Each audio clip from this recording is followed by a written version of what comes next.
Valideynlərdən mənə bəzən çox sual gəlir ki, hansı proqram ən yaxşısıdır? AP, IB, A-level yoxsa IGCSE? Düzü ən yaxşı proqram deyə bir şey yoxdur. Daha çox sizin üçün daha uyğun bir proqram var. Yəni bunun sualının cavabını bilmək lazımdır.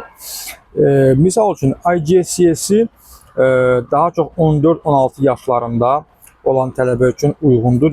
Yeni başlayanlar üçün uyğun bir seçimdir. Burada proqram müxtəlif sahələri öyrənməyə imkan verir və bu proqramı bitirəndən sonra artıq IB-yə və A-level-a keçmək məqsədə uyğundur. A-level isə bir səviyyə yuxarıdır və biraz daha çətindir, burada daha dərin öyrənilir mövzular. Burada daha az seçim edirsiniz fən sayının üzrə, ancaq onları daha da dərin öyrənirsiniz. IGCSE-dən sonra A-level-ə keçid çox ağırlı qərar olar. IB isə əgər siz müxtəlif sahələri eyni vaxtda öyrənmək istəyirsinizsə və akademik yükdən çəkinmirsinizsə, bəli, bu proqram IGCSE-dən sonra sizə maraqlı bir istiqamət verə bilər.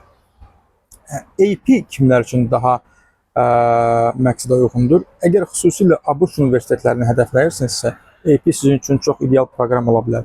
AP-nin əsas üstünlüyü odur ki, fənləri universitet səviyyəsində öyrədir və siz bu imtahandan maksimum bal alsaq, 5 ala bilsəz, hətta mümkündür ki, bəzi universitetlər birinci semestrdə olan fənlərin bəzilərinin kreditlərini bu AP imtahanının yüksək nəticəsinə görə ləğv edə bilərlər və sizin üçün artıq rahat olacaq. Yəni, sözümün canı oradır ki, məsələ hansı proqramın ən yaxşı olması deyil. Məsələ sizin məqsədiniz nədir və bu məqsəd üçün hansı proqram daha uyğundur, onu bilmək lazımdır. Ən böyük səhv isə nədir? Birinci proqram seçilir, sonra universitet seçilir. Bu səhv yanaşmadır.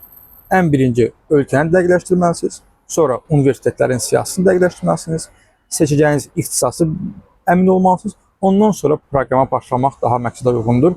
Əks halda böyük bir vaxt itkisi və əlavə akademik yük yarada bilərsiniz tələbəyə. Yəni, hər hansı bir əlavə sualınız olarsa, mənimlə əlaqə saxlaya bilərsiniz və ya kommentlərdə bildirə bilərsiniz.